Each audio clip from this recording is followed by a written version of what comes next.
Hola, ¿qué tal? Muy buenos días, buenas tardes a todos y a todas los que hoy nos escuchan en redes sociales y en este webinar.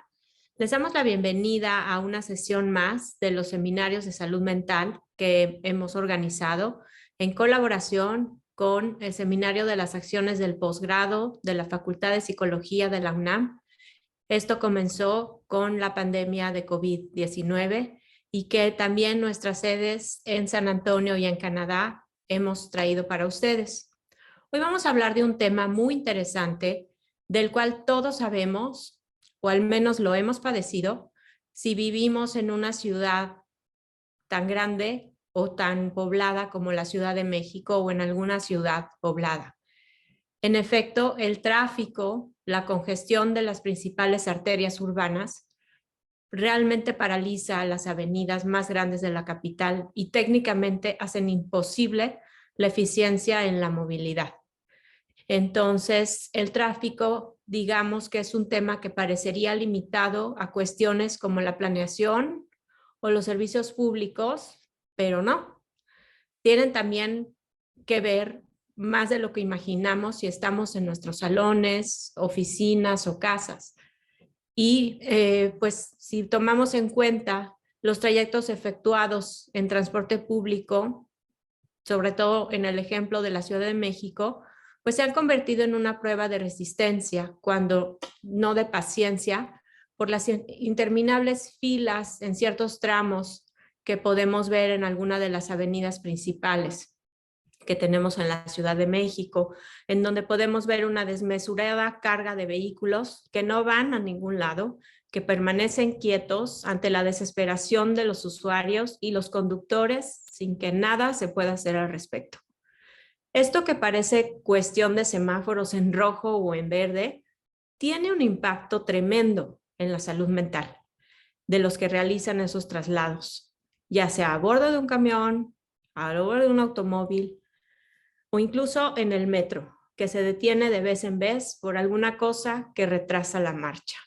Por increíble que parezca, poco se habla de la factura que paga el cuerpo, pero sobre todo la mente, con esta vida tan estresada, costos que se manifiestan en padecimientos que surgen a largo plazo, como la depresión, la obesidad y hasta enfermedades cardíacas, pues todas esas cosas pasan por el filtro de la ira que provoca la impotencia de no poderse mover ni avanzar a ningún lado.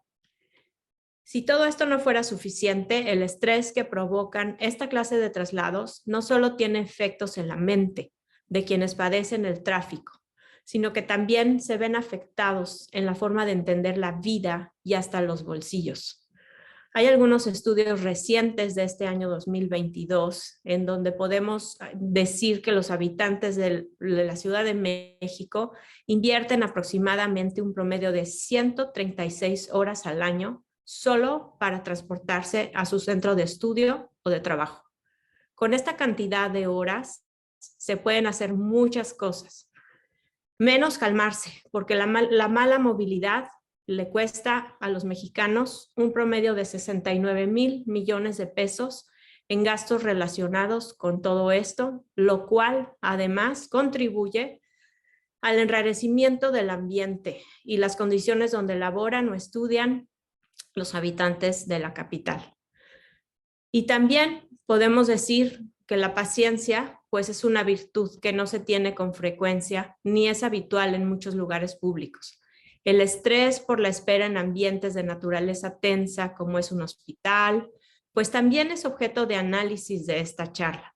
Con seguridad, alguna vez hemos pisado uno, ya sea por necesidad propia o ajena, en donde vemos el horizonte de eventos relacionados con las enfermedades, así como las condiciones que están en este medio, las reacciones de los pacientes y los cuidadores, incluso de los médicos que atienden. Ese entorno, las personas pueden estar expuestas a condiciones del ambiente físico que pueden generar estrés. Al tratarse de situaciones rutinarias como el uso del transporte público o eventos de vulnerabilidad como la enfermedad propia de un ser querido. La interacción con condiciones ambientales poco favorecedoras, también aumenta el estrés, a la que se tiene consecuencias sobre la salud mental y la calidad de vida. Esto, entre tantas soluciones a este fenómeno del estrés ambiental, pudiera estar la implementación de políticas públicas que den más luz sobre las condiciones físicas humanizadas en el entorno del transporte hospitalario. A reserva de los tópicos que abordarán el día de hoy en esta charla, pues vale anticipar que como personas que compartimos estos espacios sociales, es la invitación de esta mesa para reflexionar y actuar empáticamente sobre las necesidades de los demás. Muchísimas gracias, estamos muy contentos de continuar con estos seminarios. A nombre también quiero agradecer la presencia de la Coordinación de Relaciones y Asuntos Internacionales de la UNAM y quiero también pues agradecer muchísimo al posgrado de la Facultad de Psicología por todo lo que se ha realizado. Y pues también ahora le doy la palabra al doctor Constantino Macías, quien es el director de la UNAM Canadá. Adelante. Muchísimas gracias, ingeniera de Gortari. Es por supuesto un placer seguir con esta serie de seminarios, conversatorios, webinarios que nos ilustran sobre problemas que no siempre tenemos enfrente de nosotros, no siempre reflexionamos sobre ellos, pero que son de primordial importancia. Ya nos decía la ingeniera de Gortari el costo que supone el estrés, el estrés relacionado con el transporte y por supuesto también el estrés hospitalario. Yo frecuentemente los asocio porque mucho tiempo he tenido una casa de ustedes en Tlalpan, y frecuentemente o muy frecuentemente escucho pasar a los motociclistas que van a gran velocidad porque se empiezan a encarrerar para ir hacia Cuernavaca, enfrente de un hospital dedicado a pacientes con problemas neurales. Y me parece que ahí se juntan pues dos de los temas de estrés ambiental de los que nos van a hablar ahora, que tienen que ver con el ruido, que es uno de los elementos que se agrega a todos los que ya nos informaba la ingeniera de Gortari, y también a la contaminación atmosférica. Esto es, somos objeto de agresiones y de agresiones prolongadas que ya pasan de ser eventos puntuales y se vuelven situaciones crónicas conforme más tiempo pasamos en el transporte público y moviéndonos incluso, por ejemplo, a hospitales.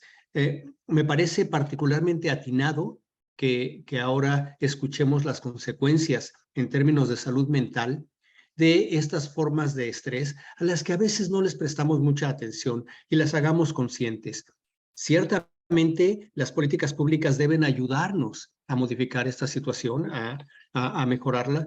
También es cierto que la tecnología puede darnos una mano, pero por supuesto la tecnología por sí sola no puede. Se requiere la voluntad política de reestructurar la manera como nos movemos y también la voluntad individual de cambiar nuestros hábitos de transporte. Entonces, agradezco mucho al posgrado, por supuesto, de la Facultad de Psicología, a la UNAM San Antonio y a la Coordinación de Asuntos y Relaciones Internacionales, el que nos apoyen en estas, para estos eventos y para transmitir estas ideas. Y dejo la palabra justamente a la representante de la CRAI, de la Coordinación de Asuntos y Relaciones Internacionales, Paola Mendieta. Muchas gracias. Muchas gracias, doctor Macías. Muchas gracias, ingeniera de Gortari. Es un gusto acompañarlos hoy. Y bueno, es todavía un placer más grande escuchar que seguimos con este seminario que ha traído tan buenas experiencias para todos los participantes. Y sobre todo, seguir viendo los mensajes de la gente que se conecta desde diferentes lugares de la República y también fuera de nuestras fronteras y sobre todo de Estados Unidos y Canadá. Les agradecemos mucho que estén aquí con nosotros, que sigan muy de cerca nuestras actividades. Y bueno, pues solamente me resta decirles que en nombre del doctor Trigo, que es nuestro coordinador, y de la jefatura de las sedes en el extranjero, y de la Secretaría de Desarrollo Institucional. Les agradecemos que estén aquí con nosotros. Y yo le doy la palabra a Magda Campillo Labrandero, que es la jefa de la División de Estudios de Posgrado e Investigación. Sin ellas no podríamos estar llevando a cabo este seminario. Muchas gracias. Buenas tardes. Muchísimas gracias, Paola. Pues buenas tardes a todos y a todas. Nuevamente es un gusto poder estar con ustedes ya en esta 11ª sesión. Bueno, como siempre agradezco la invitación de la ingeniera Paula de Gortari, la directora de la UNAM San Antonio, al doctor Constantino Macías García, director de UNAM Canadá, el apoyo de la Coordinación de Relaciones y Asuntos Internacionales, la CRAI, la coordinación del doctor Manuel Vázquez, que no estará acompañándonos el día de hoy, así como el apoyo de los equipos de trabajo para la realización de este evento y la participación del público que nos acompaña. Pues para mí es un honor estar representando el día de hoy a la facultad y a su posgrado. Pues me gustaría nomás hacer un recordatorio que a lo largo de todas las sesiones que hemos tenido en este tercer seminario, fundamentalmente se han compartido experiencias del trabajo que han realizado los programas de maestría de la facultad. Les recuerdo que tenemos un programa de maestría que ofrece 10 residencias en el área de la salud, la educación y en el ámbito social y ambiental, mismos de los que ustedes ya a lo largo de todas estas sesiones pudieron tener una probadita del tipo de trabajo que se hace, así como de la maestría en docencia para la educación media superior, de cuales también tuvimos varias sesiones. Ahora, en esta ocasión vamos a conocer parte del trabajo que se hace desde el doctorado. El programa de doctorado en psicología que se oferta en la facultad se agrupa en 5 campos de conocimiento. Uno de ellos es el análisis experimental del comportamiento, neurociencias de la conducta, psicología educativa y del desarrollo, psicología social y ambiental y psicología y salud. Es un programa muy rico que pertenece al padrón del Programa Nacional de Posgrados de Calidad de CONACYT y que está con un nivel de competencia a nivel internacional. Entonces, el día de hoy vamos a poder conocer justamente lo que se hace desde el ámbito de la psicología ambiental. Entonces vamos a dar la bienvenida a la doctora Patricia Ortega Andeade, que es profesora de la Facultad de Psicología y tutora del programa de doctorado en psicología, y a 2 de sus doctorantes. Estamos muy emocionados por eso, ya que les recuerdo que a lo largo de estas sesiones nuestros alumnos han tenido un papel muy protagónico y eso nos llena de mucho orgullo. Nos acompañan las maestras Fransilvania Calleja y la maestra Marisela Irapán, quienes nos van a presentar el tema estrés ambiental en el transporte y en hospitales. Así que sin más, cedo la palabra a la doctora Ortega. Bienvenidas. Muy buenas tardes a todos los que nos acompañan. Muchas gracias por esta amable invitación. Para mí es un orgullo poder estar aquí y además presentar datos de investigación, como dice la doctora Campillo. Nos sentimos muy orgullosos de liderar este grupo de gente que está de manera muy entusiasta yendo a la investigación directa en los lugares, directamente haciendo investigación aplicada en escenarios reales. Y en esta ocasión, pues es para mí un orgullo presentar a 2 de mis mejores doctorantes, por cierto, que además ya está terminado este trabajo, están culminando cuestiones más de tipo administrativo para que se doctoren. Quisiera no abundar mucho sobre esto, lo único que quiero destacar es que ambos proyectos, ambos trabajos de investigación subyacen a este concepto de estrés ambiental. Sabemos que el estrés psicológico es algo, pues desafortunadamente, con una gran consecuencia a partir de los problemas del COVID después de la pandemia. Pero ahora queremos hacer el énfasis en el estrés ambiental, es decir, este desequilibrio que existe entre estas fuertes demandas ambientales y la capacidad que tiene el organismo para responder a esto. Y bueno, pues desafortunadamente el impacto se da en respuestas de tipo emocional, a nivel cognitivo y de manera comportamental ante estos factores estresantes. En este momento hablaremos primeramente sobre el impacto en el transporte en la Ciudad de México y también qué pasaba en los hospitales. Ambos estudios fueron levantados los datos durante la pandemia del COVID, por lo cual pues también tiene un valor y muy importante porque continuaron los trabajos a pesar del problema de la pandemia, pero también por tanto suenan muy valiosos porque van a reflejar esta realidad de nuestro contexto en la Ciudad de México. Sin más, quiero darle la bienvenida primeramente a la maestra Fransilvania Callejas, egresada de la maestría en Psicología Ambiental y pues esperemos que muy pronto doctora en Psicología por el campo de Social Ambiental. Bienvenida, Fran.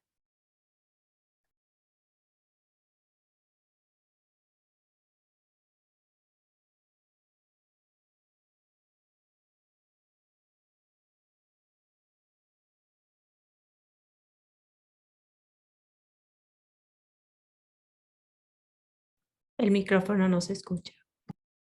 Fran, ¿puedes encender tu micrófono?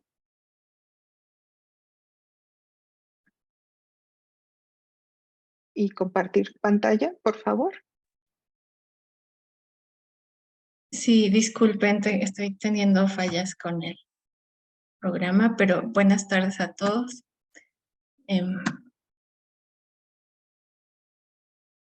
No sé si ya es posible ver la presentación. Estamos a punto de verla. Ahí está, perfecto. Adelante. Muy bien. Bueno, pues muchas gracias por la invitación a este seminario. Como les decían, yo les voy a hablar un poco sobre el estrés por el traslado en transporte público. Y bueno, para empezar, quisiera comentarles acerca de la importancia de vivir en entornos urbanos altamente poblados, que cada vez hay una cantidad mayor de personas que se desplaza de los entornos rurales a estos sitios por una mejor calidad de vida.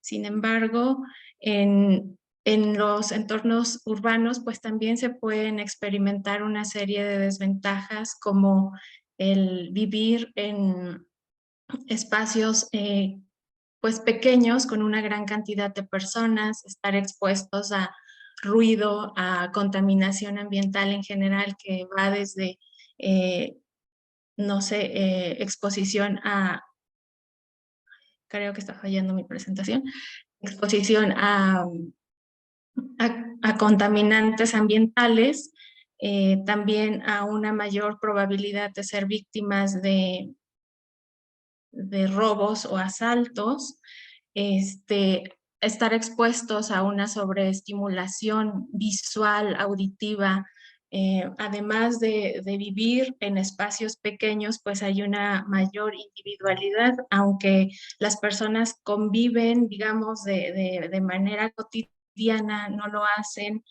preocupándose por el vecino. En muchas ocasiones no se conocen entre sí, aunque vivan en el mismo edificio.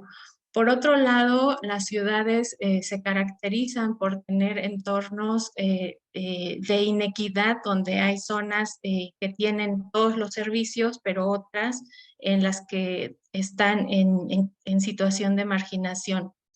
Esta alta sobrepoblación que se presenta en las grandes ciudades como es la zona metropolitana del Valle de México, también está asociada a un aumento en el uso del automóvil que dificultan esta movilidad cotidiana que ocurre para ir al trabajo o a la escuela. Entonces, pues cada vez es más probable que se experimente tráfico en el traslado en el día a día. Además, el haberse presentado esta situación de pandemia en los últimos años, pues ha modificado estos patrones de movilidad y la forma en que nos trasladamos de manera cotidiana. Para contextualizar un poco lo que ocurre con la zona metropolitana del Valle de México, pues hay que decir que se trasladan alrededor de 15 millones de personas al día, en un día entre semana, y alrededor del 50% lo hacen a través de un tipo de transporte público. En esta ciudad ocurren alrededor de 35 millones de viajes que contribuyen a un aumento en los tiempos de traslado. Actualmente se dice que los tiempos de traslado tienen un promedio de 60 minutos, pero esto varía en las distintas zonas. Y estos tiempos de traslado se han asociado con problemas de estrés y otros problemas de salud física y mental. Una de las dificultades de la movilidad en la zona metropolitana del Valle de México es que los bienes y servicios están centralizados al interior de la Ciudad de México y muchas personas deben desplazarse del exterior al interior, lo que dificulta aún más la movilidad cotidiana.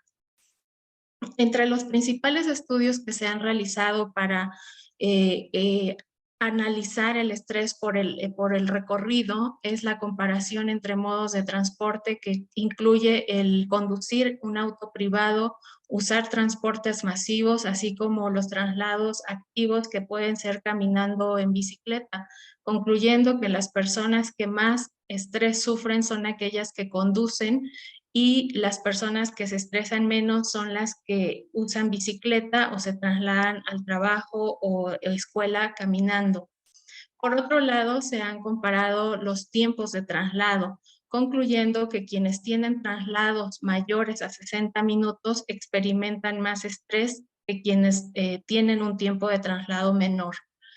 En ese sentido, para este proyecto fue importante pues plantearnos cómo se relacionan estas características de traslado con la evaluación que se hace de ellas, las estrategias en que se afrontan estas condiciones de traslado y el estrés que experimentan trabajadores que viven en la zona metropolitana del Valle de México y se desplazan en transporte público.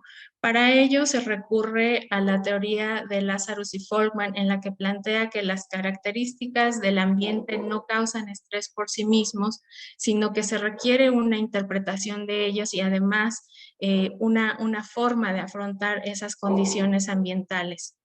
En ese sentido, en este caso, se tuvo un proyecto en el que hubo, en principio, entrevistas cualitativas para conocer y contextualizar un poco cómo es este recorrido. En estas entrevistas participaron 32 personas. Posteriormente, se construyeron instrumentos para evaluar estos constructos que proponen Lazarus y Folkman, y a partir de ahí el proyecto debió desarrollarse en línea, puesto que no se podía tener este contacto cara a cara por las medidas de sana distancia. Y finalmente, en una tercera etapa del proyecto, lo que ocurrió fue que participaron personas en línea para contestar todas las escalas. Participaron en este proyecto personas de 18 a 65 años que vivían en la zona metropolitana del Valle de México y se trasladaban en transporte público, realizando el recorrido por más de 3 días y que tuvieran un recorrido de más de 6 meses y menos de 10 años. Las variables incluidas fueron el estrés medido a través de emociones, estrategias de afrontamiento del traslado, evaluación cognitiva del traslado y características del traslado. Estas 3 escalas, la primera corresponde a la escala de estrés del traslado, se compuso de 9 emociones, entre ellas enojo, frustración, y bueno, la escala de evaluación cognitiva del traslado se divide en 2 factores que corresponden a la evaluación de riesgos y la evaluación de recursos.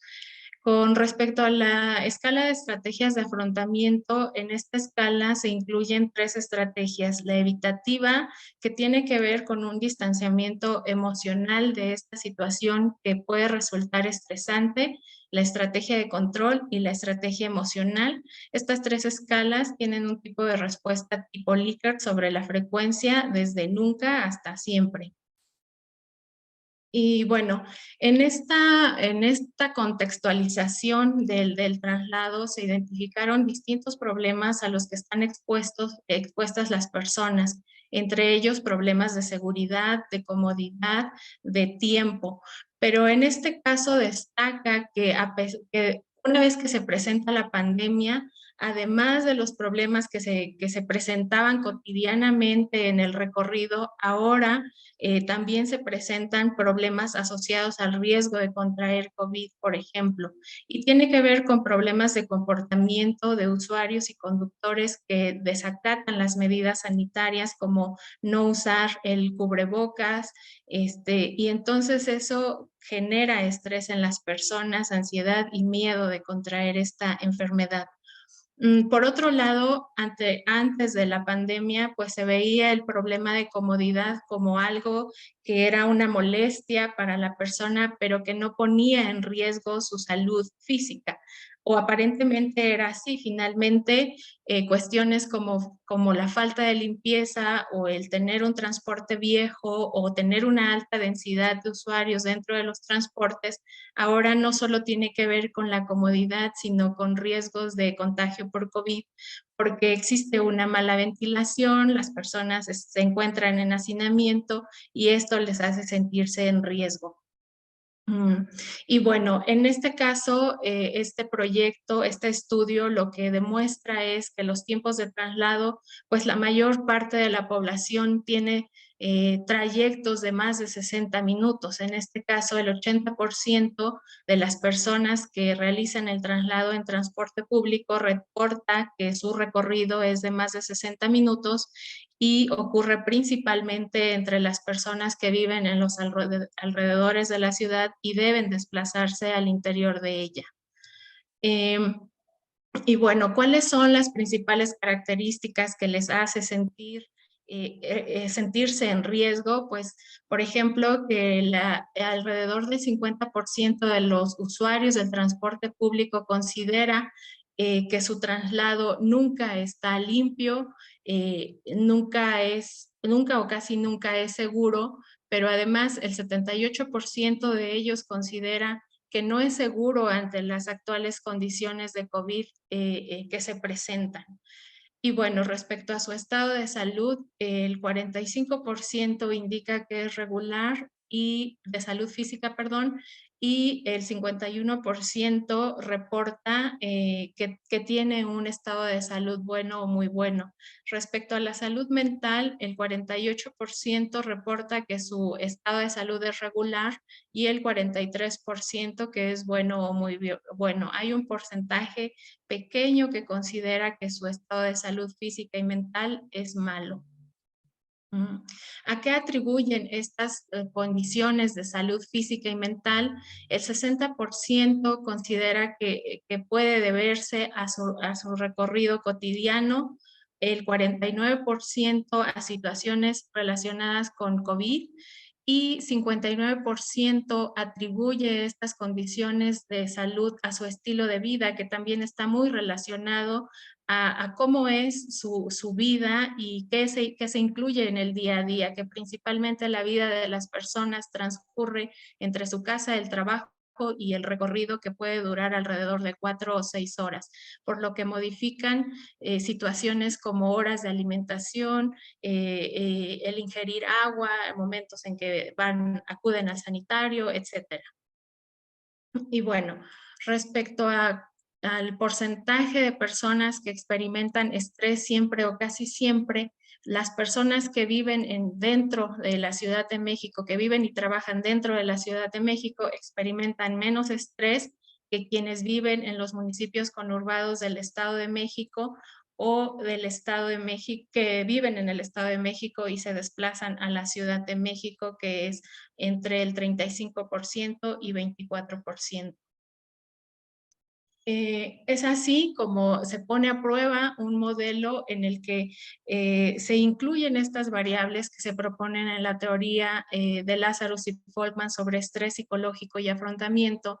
Y en este caso resulta relevante el tiempo de espera y de traslado con relación a los riesgos. Y lo que se observa es que a mayor tiempo de traslado, también existe una percepción, una evaluación de los riesgos como más frecuente.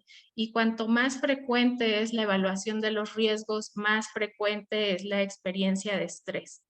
Pero si se utiliza esta estrategia de evitación que tiene que ver con el distanciamiento emocional, con pensar en otras cosas, distraerse de lo que está ocurriendo en el ambiente en el momento, se observa que hay una relación negativa en la que cuanto más se usa la estrategia evitativa, menos frecuente es la experiencia de estrés. Pero el uso de esta estrategia evitativa está condicionada por la evaluación de los riesgos, es decir, que cuanto más se evalúa el ambiente como riesgoso, es menos probable que se utilice la estrategia evitativa. Y esto ocurre porque es en la zona metropolitana del Valle de México, como quizá en otras ciudades, se experimenta mucha inseguridad y la gente es vulnerable a la experiencia de robos o asaltos, por lo que esta estrategia de evitación para algunos casos no es viable. Y bueno, en conclusión, lo que se puede observar es que el tiempo de recorrido es relevante en este modelo, solo contextualizándolo respecto a los riesgos asociados a él. Lo que se observó es que no hay una relación directa entre el tiempo del traslado y el estrés, pero sí cuando intervienen estas variables que propone Lazarus y Folkman de cómo interpretamos ese tiempo, cómo lo vivimos y qué riesgos están asociados a ese tiempo de traslado y la forma en que lo afrontamos. Cabe destacar que el tiempo de recorrido pues va a depender de la zona en donde viven las personas, porque al exterior pues se tiene menor acceso al transporte y es un transporte de menor calidad y que está menos conectado que como ocurre dentro de la Ciudad de México. Y bueno, es importante mostrar que la estrategia evitativa puede fomentarse para experimentar menor estrés, pero esto solo puede ocurrir si se garantiza un ambiente seguro en términos de disminuir o eliminar este riesgo de ser víctima de asaltos. Y pues finalmente que la pandemia modifica estos patrones de movilidad, pero también modificó la forma en que se levantaron los datos y sin duda interfiere con los resultados que se obtienen porque no son los mismos patrones de movilidad que se experimentan durante la pandemia a los que se experimentaban antes de la pandemia. Sé que durante la pandemia muchas personas trabajaron desde casa y en general los alumnos dejaron de ir a las escuelas, por lo que el tráfico en la ciudad disminuyó considerablemente. Muchas gracias. Muchas gracias, Fran. Y bueno, a continuación, ¿quieres dejar de compartir tu pantalla, por favor? Otro de los problemas y sumamente importante fue qué pasaba en la pandemia en los escenarios de alto estrés, como fueron los hospitales. Y en ese sentido, hay una línea grande que he trabajado en esto del estrés ambiental en hospitales, pero este estudio cobra relevancia porque fue precisamente durante la pandemia, en cuanto pudimos ingresar de la pandemia, entramos a trabajar con pacientes. Y es entonces en donde este estudio tiene mucha relevancia. No solamente es porque identificamos el estrés, sino qué podemos hacer para mejorar ese estrés. Y es sobre este punto importante en donde le doy la bienvenida a Marisela Irepán para que nos presente estrés ambiental en hospitales. Bienvenida, gracias. Muchas gracias, doctora, y bienvenidos a todos. Bueno, yo les voy a hablar de los efectos de ambientes restauradores en el estrés en hospitales.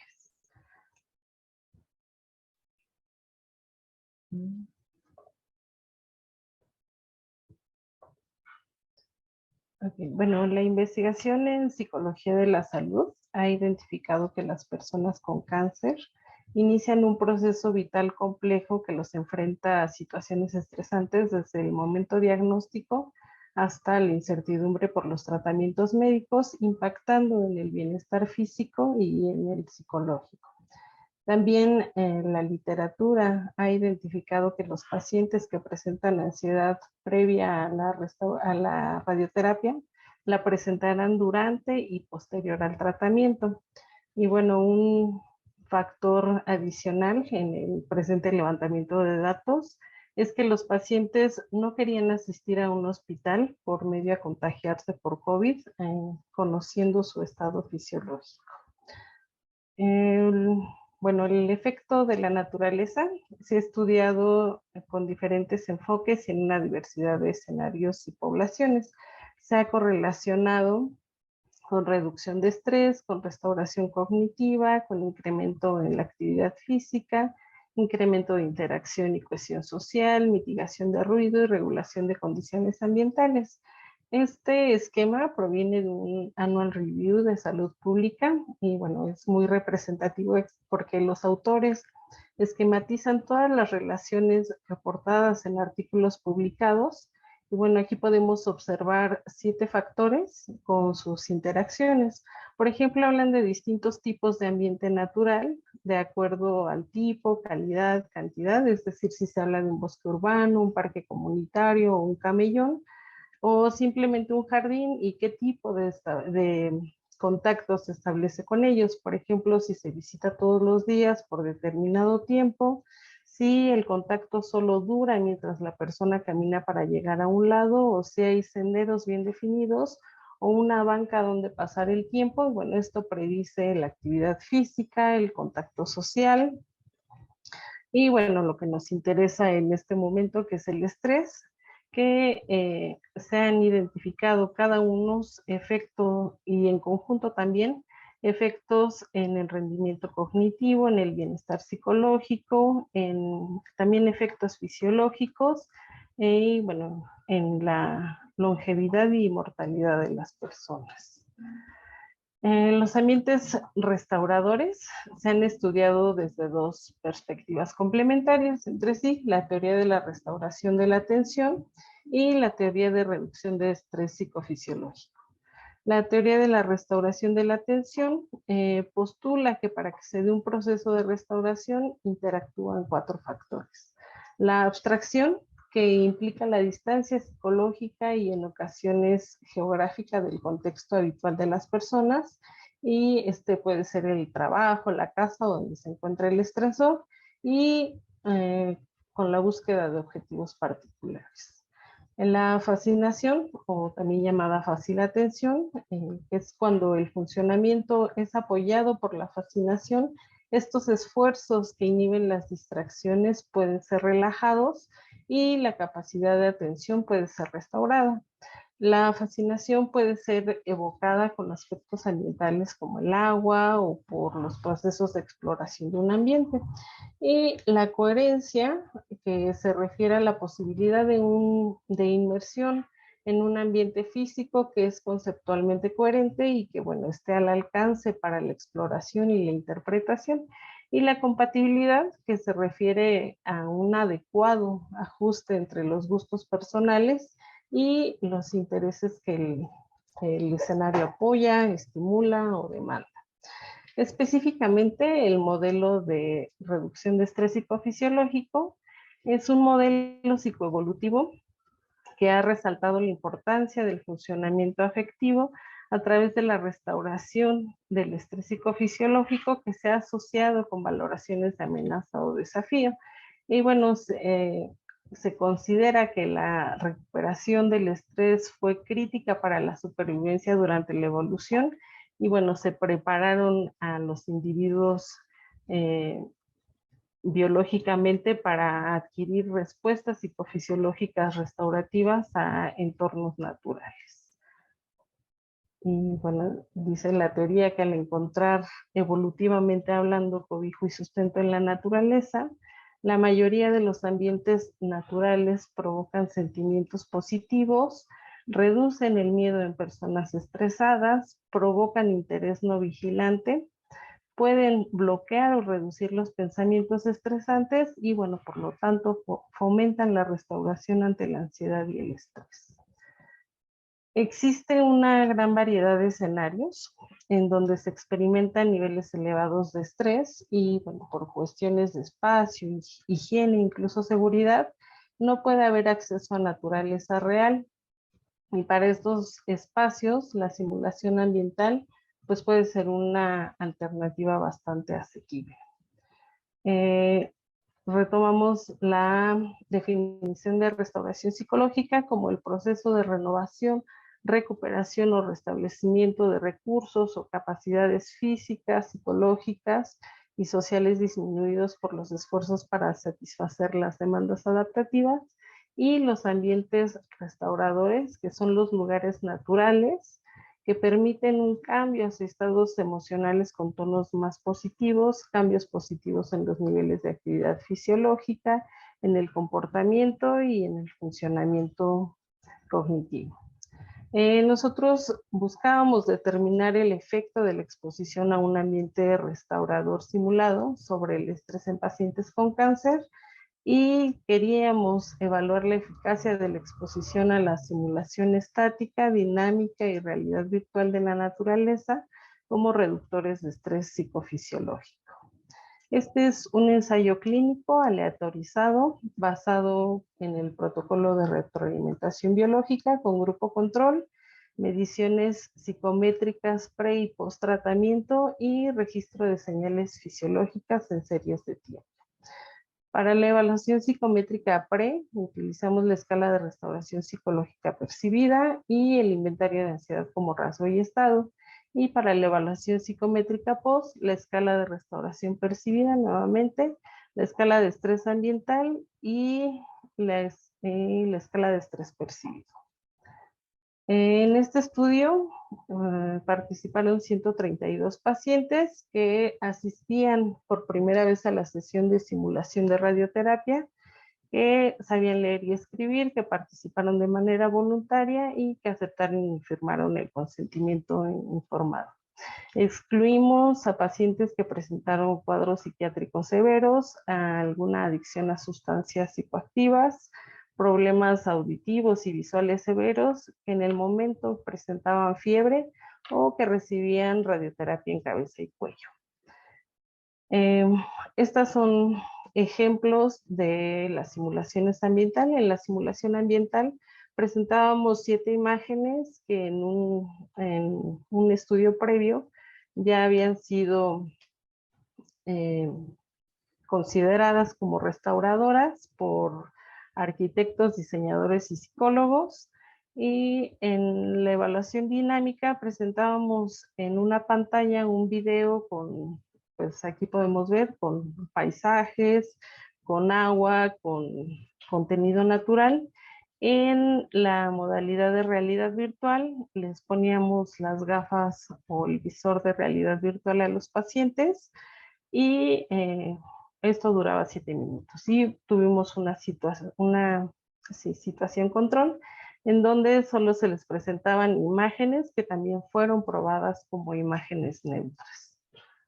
Utilizamos para el registro de respuesta galvánica un dispositivo inalámbrico no intrusivo, como vemos en la fotografía, es muy pequeño.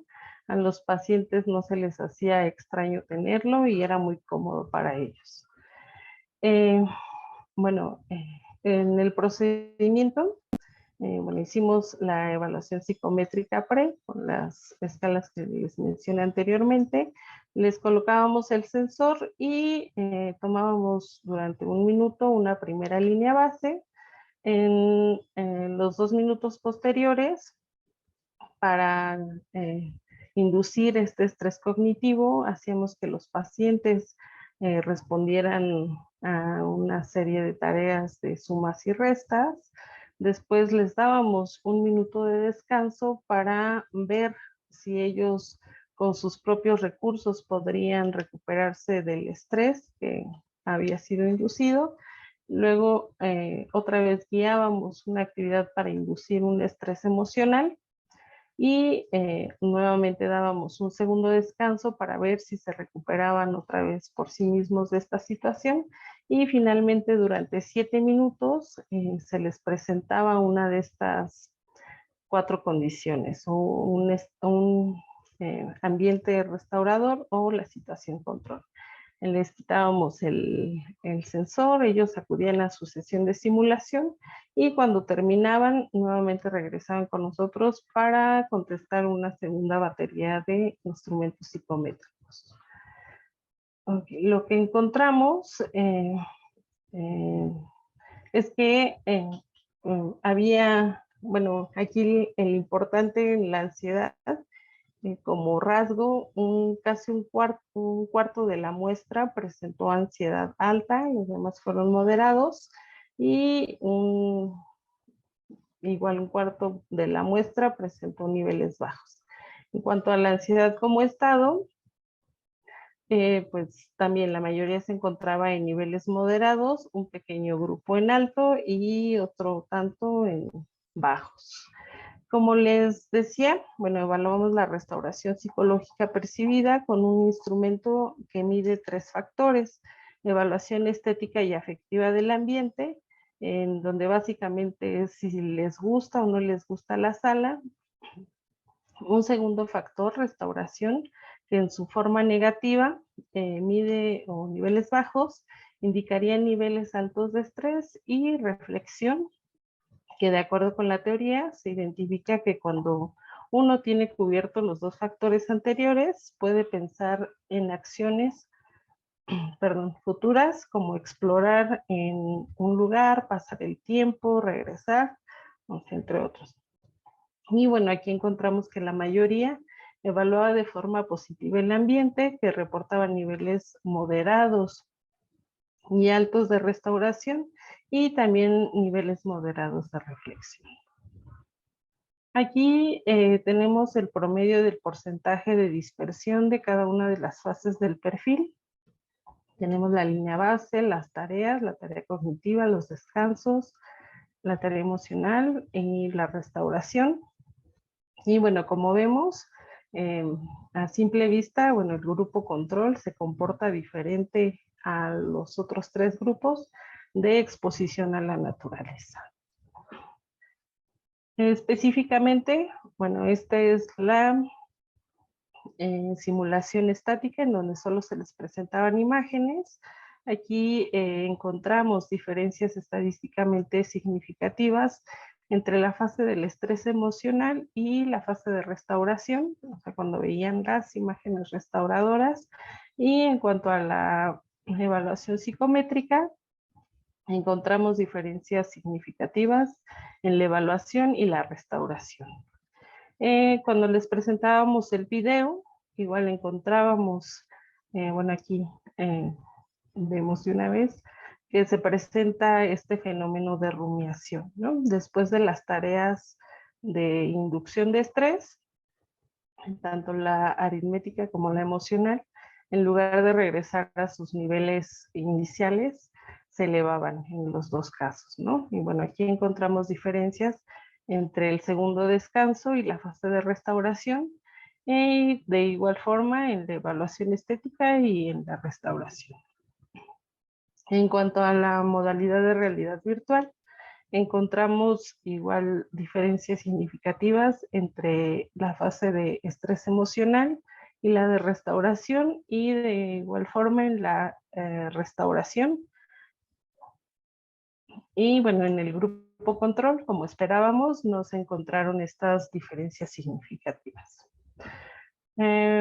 Bueno, finalmente encontramos varias cosas. Como vimos en los datos, la exposición a un ambiente restaurador, ya sea en modalidad estática, dinámica o realidad virtual, tiene efectos positivos en la percepción de restauración psicológica. La exposición a un ambiente restaurador simulado tiene un efecto en la actividad fisiológica después de un estresor. Bueno, con el perfil de estrés pudimos identificar que un grupo de pacientes presenta rumiación psicológica, y que la simulación de la naturaleza tiene este efecto en la rumiación. En todos los casos encontramos tasas de recuperación después de la exposición a un ambiente restaurador mayores al 10%, y bueno, para la mayoría de los pacientes la exposición a ambientes restauradores resultó relajante, y para un número pequeño resultó estimulante. Bueno, como bueno, no les dije, pero el grupo de pacientes de tercera edad Para ellos ver las imágenes resultó activador y bueno, se mostraron motivadas para explorar el lugar. Y eso sería todo. Muchas gracias por la atención para estos dos estudios. Yo finalmente solamente quisiera mencionar que, bueno, dentro de este campo existe muchas oportunidades para poder ver qué está pasando con estos ambientes tan estresantes. Y finalmente, dado que estoy viendo que hay algunas preguntas, no quiero quitar mucho tiempo sobre esto, solamente quisiera mencionar muy brevemente el que nosotros estamos organizando junto con la Facultad de Medicina y la Facultad de Arquitectura de la UNAM, y nosotros como sede principal para el próximo año un congreso internacional que aborda estos aspectos, desde donde se da esta parte de la parte ambiental, el impacto que puede tener sobre el comportamiento, y en donde la parte de la salud es muy importante. Por eso el tema de la conferencia se llama Ambiente y Salud, en donde se va a ver todos estos desafíos globales y locales que tiene el individuo a nivel de salud, y también en términos del entorno construido, y por eso la participación de los arquitectos sería muy importante. Esto va a desarrollarse del 20 al 23 de junio del próximo año en los campus, en el campus central de la ciudad universitaria, y están invitados todos. Estamos en conjunción con la Environmental Design Research Association. Esperamos que nos puedan acompañar.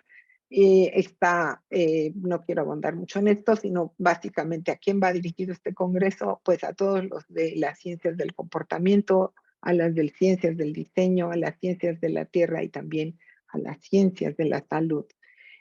Tendremos una diversidad enorme de formas de presentación e invitados especiales, y la convocatoria para envío de trabajos está abierta.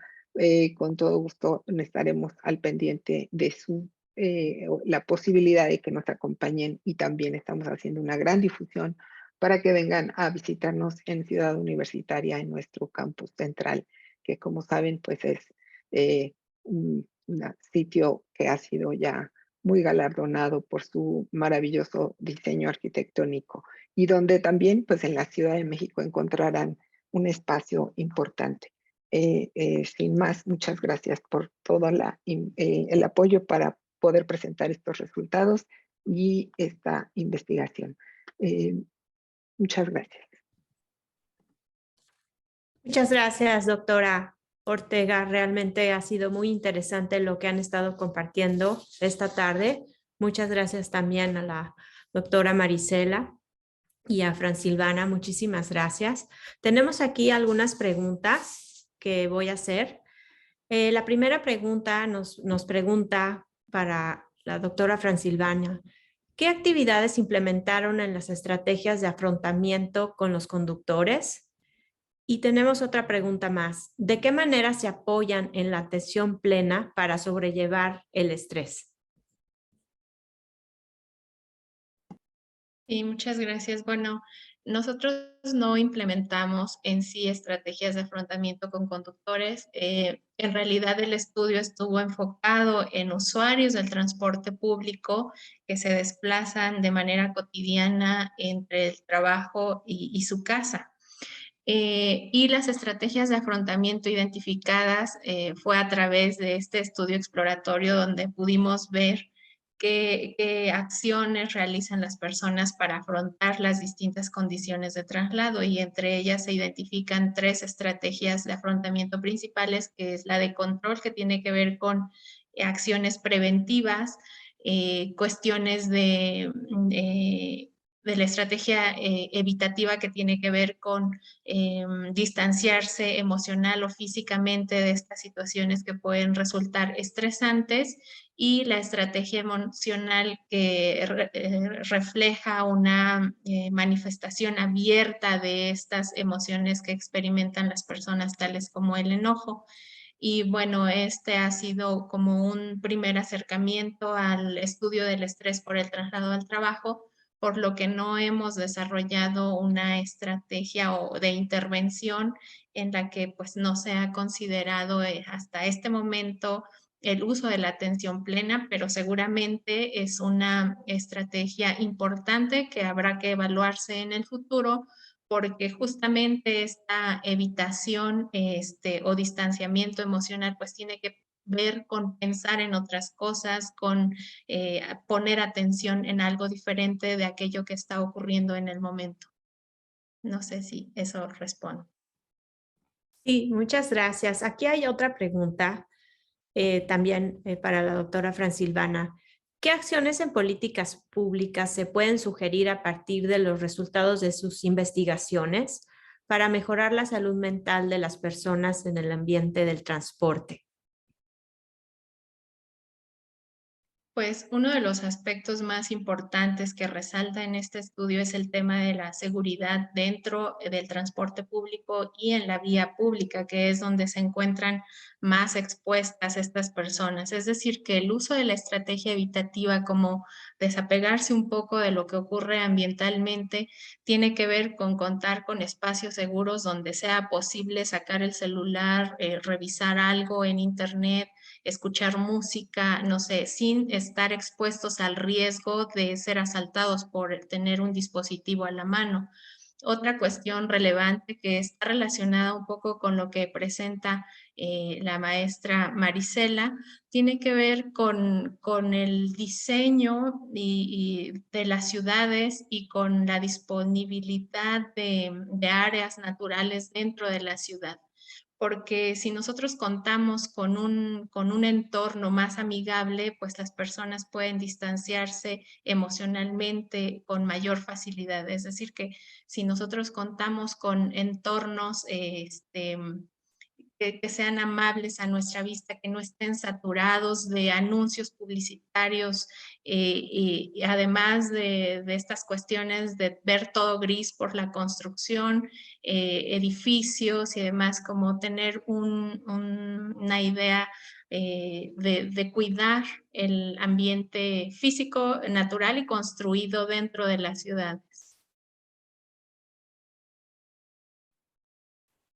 Muchas gracias, doctora. Tengo otra pregunta más para la doctora Marisela. ¿Qué opinión puede dar sobre implementar áreas verdes en los hospitales para la recuperación de los pacientes? Lo que nos dice Carino Ernesto San Juan, castellano. Esto lo dice David Strayer en sus investigaciones. Sí, bueno, y no solo él, ya bueno, en países europeos sobre todo, ya se están implementando jardines terapéuticos, se están terrazas y, bueno, jardines, ¿no? También, pues, no sé si han asistido alguna vez a salas, bueno, supongo que no y espero que no, pero en las salas de radioterapia, en los tomógrafos, también se están implementando estos pantallas que simulan cielo, que simulan árboles, y también se ha encontrado que sí son un buen distractor para los pacientes que suelen estar más relajados cuando están en presencia de estos. Bueno, también se utilizan como para tener elementos más familiares dentro del hospital y que no se sientan tan ajenos, ¿no? Me llamaba mucho la atención que en este hospital en el que trabajamos había una pared verde totalmente falsa, pero bueno, tenía ahí sus plantitas y los pacientes iban a tomarse fotos ahí, ¿no? Como era una zona que les gustaba mucho del hospital. Entonces sí se está trabajando ya con esta implementación de naturaleza. Muchas gracias, doctora. Hay una pregunta final, quien la quisiera responder. ¿Qué otras directrices quedan pendientes por estudiar en el amplio campo del estrés y la psicología ambiental en esta etapa pospandemia, en virtud de los profundos cambios en la vida cotidiana de las personas? Por ejemplo, el uso o no uso del cubrebocas en transporte público, la atención de pacientes por COVID u otros similares. Sí, definitivamente tenemos diversas ventanas de oportunidad para seguir explorando, especialmente post pandemia. Contamos con datos previos a la pandemia en estudios que se realizaron, por ejemplo, en vivienda, pero sabemos que ahora, post pandemia, la vivienda se tiene que repensar en términos de cómo un lugar que antes estaba destinado para dormir, comer, descansar, ahora se vuelve un espacio laboral. Entonces, ¿cómo hacer que estos espacios ahora se resignifiquen, como decimos nosotros? Y de igual manera los espacios laborales han tenido que sufrir cambios post pandemia. Existen varias posibilidades de oportunidad y estamos empezando a trabajar con estas nuevas modalidades, en especial para el diseño de espacios, en colaboración con la Facultad de Arquitectura y algunos estudiantes del posgrado en las áreas del diseño. Y pues agradecemos muchísimo la oportunidad de que nos dan de poder difundir estos resultados. Muchas gracias a la UNAM, San Antonio y Canadá. Muchas gracias, doctora. Y pues muchísimas gracias por esta participación tan interesante, realmente tan interesante por los estudios y por todo su trabajo de investigación. Tienen muchas felicitaciones de muchos lugares, de Oaxaca, de Tlalpan, de la Ciudad de México, de la Facultad de Psicología, de Zumpango, Estado de México, de la Prepa 6. Muchísimas gracias por todo esto que nos han compartido. Tienen muchas felicitaciones. Siguen las felicitaciones. Muchísimas gracias. Eso es un tema interesantísimo, sin duda. Y pues yo también quiero agradecer al posgrado de la Facultad de Psicología todo esto que nos han estado compartiendo. Y pues también los quiero invitar al siguiente seminario que vamos a tener el día 17 de noviembre, con el tema de la evaluación educativa. Muchísimas gracias a todas y a todos los que nos han estado siguiendo esta tarde. Les agradecemos mucho.